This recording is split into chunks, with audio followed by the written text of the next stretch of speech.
thank you very much. Welcome back. So my second topic of today, it's about the online sales. Yeah, so as we have lots of guests which are following us through the web, through the online, I'm going to switch the English to language to the English. Yeah, so it's about the trends of the vehicle sales, which I'll be talking on my first slide. So my first experience with the automotive industry was about the physical showrooms, when we were selling the cars and how we were selling the cars in the past, So that was the place where most of us, remember investments, So the dealer will buy the land, the dealer will invest into the bricks and mortar, and build the dealership, and then build the traffic and build the business around it, and the customers will be coming into the showroom, and they will be buying the cars. But today, the situation is pretty much different, and we heard about that. That means, that most of our customers are visiting us through the digital showrooms, and the traffic on this chart you could see of the digital showroom, it's much, much higher than the physical showrooms. Customers are coming to the physical showrooms when they are prepared, when they know everything about the product or the service they are willing to buy. I mean, if you wanna understand how your business partners, how your dealers are engaged into the digital showrooms, where we see lots of traffic coming in, there is one very simple question, and maybe you ask yourself that very simple question. And this is, what was your web traffic yesterday? How many customers visited your web showroom yesterday? I asked 10 dealers here. 9 out of 10 they didn't know. So that shows the size of the missed opportunity. So I'm speaking about the online sales. What are the reasons for the customers to buy online vehicle? So this is research which have been performed by Google. And the first one, of course, the better price. So customers are looking for a better price. The second one is comparison of the prices. The first one is information, was the price. The second one, it's something which brings the value. If somebody will compare the prices between two models or between the same model, different dealers, that's the value customers are looking on online. They need somebody to do that from them. So they save the time, of course, that's the first reason. And they want to find the vehicle. And they're finding it through different, dealers, car locators, which are available online. Some customers say they simply don't want to go to the dealer. There are still those customers. The survey is from Europe, so it's kind of, I think, 5 biggest markets in Europe. What is the way? What is the customer journey on the sales? So this slide shows that the journey is not digital. Even in other markets, in maybe more developed digital markets than here, the journey is still omnichannel. The customer still needs a dealers, So how they start? They start like 3 or 4 months before they're buying the cars into the digital showrooms. They're mainly visiting the brand sites, At the brand sites, they're looking at configurators, they're looking at the visualizers, they're learning about the cars. And they're visiting and looking like maybe 5 or 6 brands. With the time, as you see here, they're looking for the second opinion or the third opinion. And who is giving that second or the first opinion? Those are the medias, Those is the YouTube channels, So, and like Automotive Sport, like Quattro, So this is where the opinion is kind of getting into final direction. And when the time comes of the purchase, the customers are then going into the tactical platforms, Tactical platforms like a dealer websites or the third-party sites. And very soon we will be listening also about the Carwow, one of the biggest and best European global tactical sites for online sales. But on this journey, still the dealers is one of the key points the customer will look at. So another example, I think it's a very, very interesting example. So I was checking, maybe somebody knows how many clicks you need to buy Tesla? Anybody? So if you select the car, if you choose pre-selected the cars on Tesla site, it's only 3 clicks to the point that you could buy the car. Plus, of course, you have to enter your data about yourself and you buy car. 3 clicks, very simple, like iPad. Another thing which is really, really interesting, we were talking about own-to platform. There is a flood of such platforms in Europe. Many, many companies are investing in subscription model of the sales. Very simple.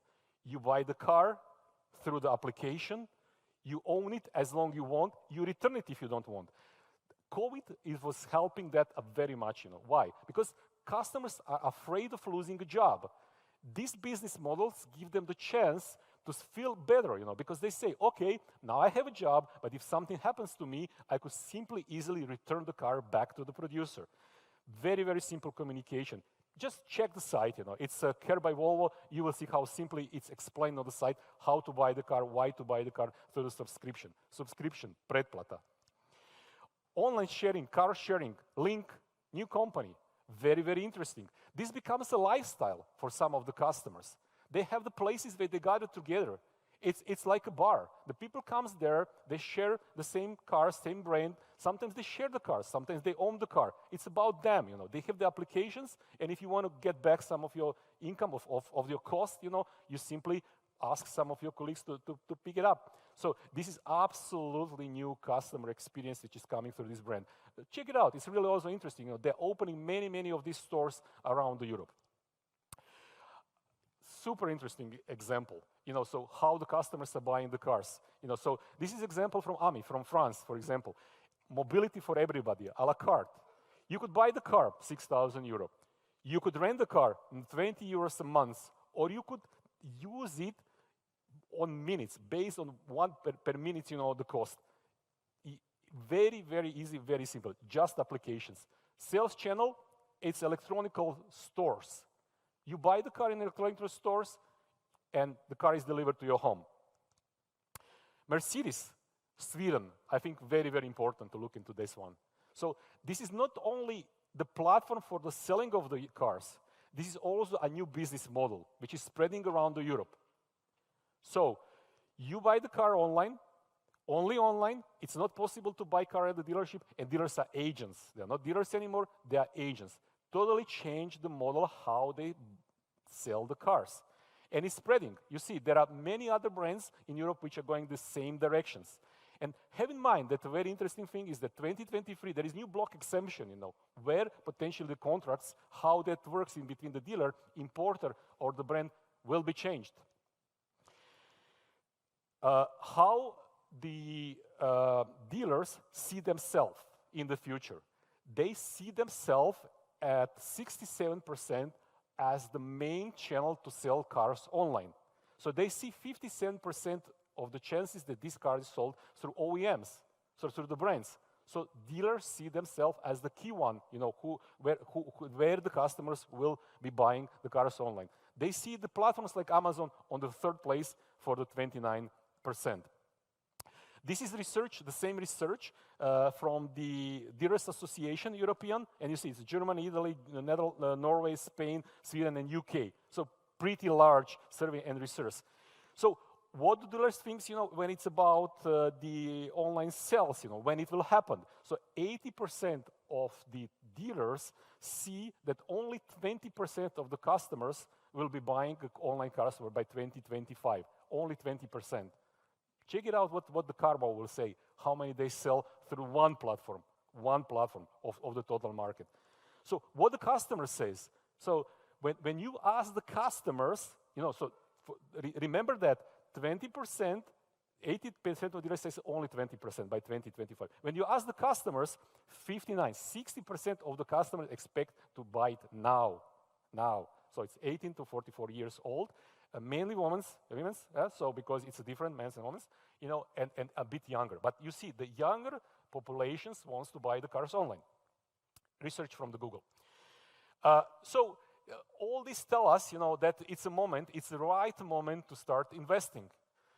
When I ask one of the biggest, strongest, best company in Europe which is selling the dealers' tools, the dealers' enablers, digital enablers, I asked them, so how do you see your business in the moment, in the COVID times? 500% they increased their business in selling the platforms to the dealers. 500%, really going like that. So what could I recommend to you? Let me give you just, some small recommendations. So where do you have to look at? First one is the technology. We heard about it, and we will hear a bit later. Customer wants to be connected directly from their homes to the showrooms of the dealers. So technology which connect, showrooms with the homes of the customers. Communication. We heard some of the brands that they communicate to the customers in not longer than 24 hours. Customer wants the communication now, in real time, through the channels which they choose. chat, Viber, WhatsApp, whatever, what the customer choose. As many communication channels you open, as best your results will be. And then, what about the experience of the buying cars? Many customers during the COVID didn't want to come to the showroom. We will hear from Arico Bank, so how is to connect the homes of the customers with the sales, with the purchase point, And this is what the customer wants. They want the process to be changed. They want to upload the documents. They don't want to send it by post. They don't want to bring it to the dealership.